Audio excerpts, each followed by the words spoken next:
দিকে আমার যেন মনে হয় রাজ্যে বেকারত্বের হার বাড়লে দিদির ভোটের হার বাড়বে।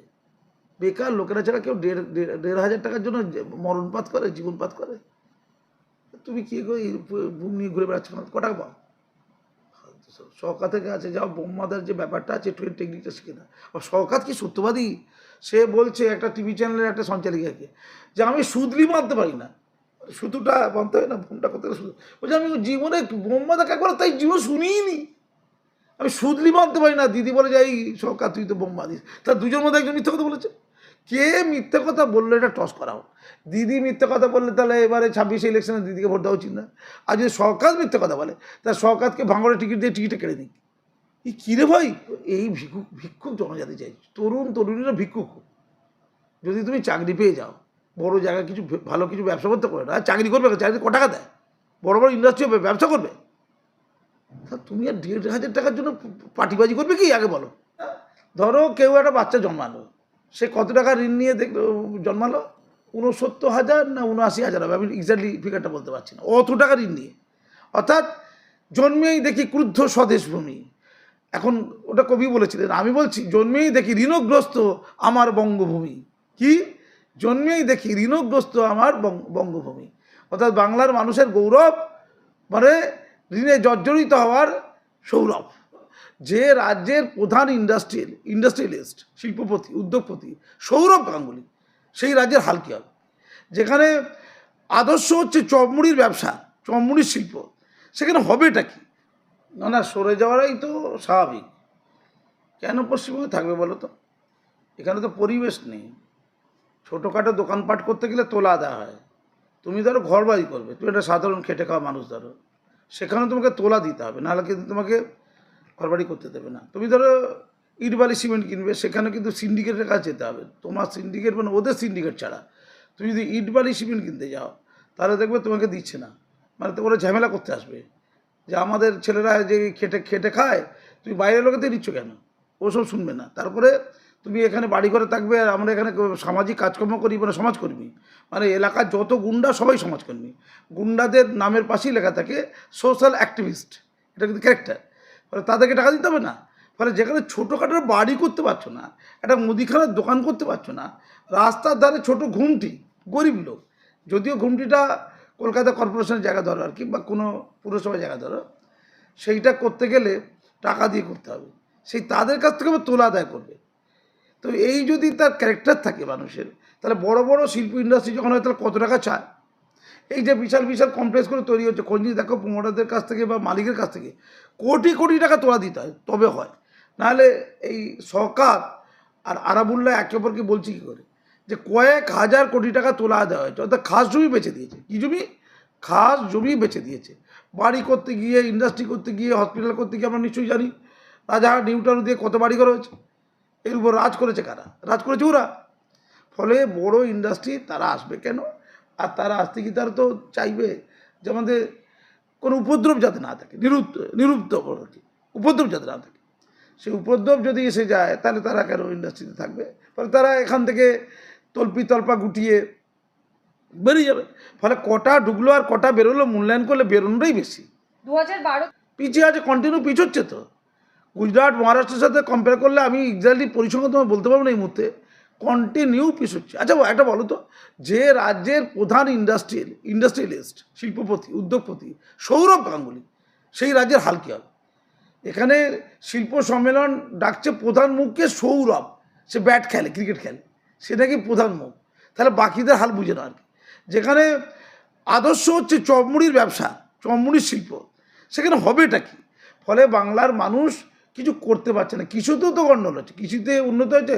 আজকে বড় বড় কথা বলে পাঞ্জাবে কৃষির যে হাল, জমিকে যেভাবে ইউজ করা হয়, পাঞ্জাবে বলছি, পাঞ্জাবে, পশ্চিমবঙ্গে সেটা আছে। এখনই কি আধুনিক প্রকরণগুলো ইন্ডাস্ট্রিতে এসেছে? এই যে আলু চাষি দিয়ে নিয়ে তো হচ্ছে। আজকে আমি আলু কিনলাম একটু আগে 15 টাকা কেজি কলকাতাতে, অথচ মাঠে 1 টাকা কেজি আলু বিক্রি করছে চাষি। 1 টাকা কেজি আলু বিক্রি করছে। কেন 1 টাকা কেজি বিক্রি করছে? কারণটা কি? কারণ হচ্ছে আলুর ফলন 3 গুণ হয়েছে। আচ্ছা কৃষক তো বাঁচবে, আলু ধান এগুলো তো একটা গুরুত্বপূর্ণ ফসল। তাহলে এখন আত্মহত্যা করছে লাইন ধরে। তারা অন্য রাজ্যে বিক্রি করতে পারত, কিন্তু দিদি ফতোয়া দিয়েছিল অন্য রাজ্যে বিক্রি করা যাবে না। ধরো কেউ একটা বাচ্চা জন্মালো, সে কত টাকা ঋণ নিয়ে জন্মালো, ৬৯,০০০ না ৭৯,০০০ হবে, আমি এক্স্যাক্টলি ফিগারটা বলতে পারছি না, অত টাকা ঋণ নিয়ে। অর্থাৎ জন্মেই দেখি ক্রুদ্ধ স্বদেশ ভূমি। এখন ওটা কবি বলেছিলেন, আমি বলছি জন্মেই দেখি ঋণগ্রস্ত আমার বঙ্গভূমি। কি? জন্মেই দেখি ঋণগ্রস্ত আমার বঙ্গভূমি। অর্থাৎ বাংলার মানুষের গৌরব মানে ঋণে জর্জরিত হওয়ার সৌরভ। স্কুলগুলোতে উঠে যাচ্ছে। আমি তোমার এই চ্যানেলের মাধ্যমে বলে দিই, ভালো করে শোনো, এটা মন দিয়ে শোনো, ভুটভাট কথা বকে কোনো লাভ নেই। কেন্দ্র সরকার একটা স্কিম এনেছে, স্কিমটা বললাম না তোমাকে। সেই স্কিমে সর্বশিক্ষার মাধ্যমে কলকাতা জেলাতে, আমি কোনো রাজ্যের কথা বলছি না, 25টা সরকারি বা সরকার অনুমোদিত বা এডেড বা পোষিত সেই স্কুলে, 25টা স্কুলে হোস্টেল আছে, রেসিডেন্সিয়াল স্কুল, সেগুলো সব কটা কি school, high school, residential, primary আছে। তো সেই স্কুলগুলোতে অন্তজ প্রান্তিক ঘরে পড়ুয়ারা পড়াশোনা যেমন করে, খাওয়া দাওয়া থাকা, টিউশন মাস্টার থেকে আরম্ভ করে কাপড় চোপড়, মানে যেগুলো ফর্মাল স্কুলে কাপড় চোপড়, অসুখ বিসুখ, টিউশন মাস্টার সব ফ্রি, সব ফ্রি। এইটা এতদিন চলছিল। হঠাৎ করে কেন্দ্র সরকার বলেছে আমরা যে টাকা দেবো তাতে প্রধানমন্ত্রীর নাম উল্লেখ থাকবে, অর্থাৎ পিএম পোষণ টাইপের আর কি, প্রাইম মিনিস্টারের স্কিম আর কি।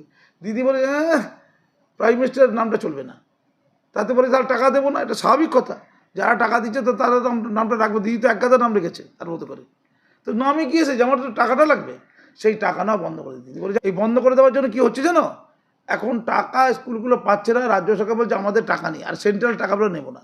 তাতে 25টা স্কুলে হাজার হাজার প্রান্তিক অন্তজ প্রান্তিক ঘরের অসহায় অনেক অনাথ ছেলেমেয়েও আছে, তাদের বাবা মা কেউ নেই, তাদের পড়াশোনা বিষ পাওয়া জলে স্কুলগুলো উঠে যাওয়ার পথে।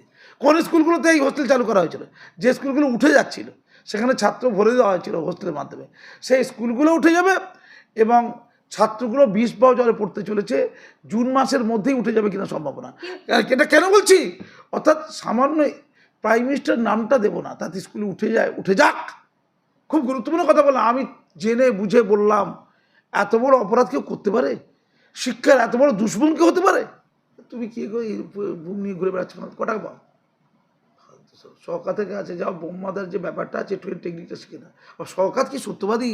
সে বলছে একটা টিভি চ্যানেলের একটা সঞ্চালিকাকে যে আমি সুদলি মানতে পারি না, সুতোটা বানতে হয় না, বোমটা করতে গেলে সুদ, বলছে আমি জীবনে বোমাদাকে একবার তাই জীবন শুনিই নি, আমি সুদলি মানতে পারি না। দিদি বলে যে এই শওকাত তুই তো বোম বাঁধিস, তার দুজন মধ্যে একজন মিথ্যা কথা বলেছে। কে মিথ্যে কথা বললো এটা টস করা হোক। দিদি মিথ্যে কথা বললে তাহলে এবারে 26 ইলেকশনে দিদিকে ভোট দেওয়া উচিত না। আর যদি শওকাত মিথ্যে কথা বলে তার শওকাতকে ভাঙড়ে টিকিট দিয়ে টিকিটে কেড়ে নিই, কী রে ভাই। ফলে আমি আলটিমেটলি কী বলবো, তবু তো শওকাতের এখনও পয়সা করে আছে, আরও বলে পয়সা একটু কমে গেছে না। আরও বলে একসময় তাজা তরুণ ছেলে ছিল, ওই মদনদা বলেছিল। আর মদন বলেছে যে আমি 10 কোটি টাকা দিয়ে মন্ত্রী পদ পেয়েছি, মন্ত্রী হতে গেলে 10 কোটি টাকা দিতে হয়। আমার যেন মনে হয় রাজ্যে বেকারত্বের হার বাড়লে দিদির ভোটের হার বাড়বে। বেকার লোকেরা ছাড়া কেউ 1,500 টাকার জন্য মরণপাত করে, জীবনপাত করে।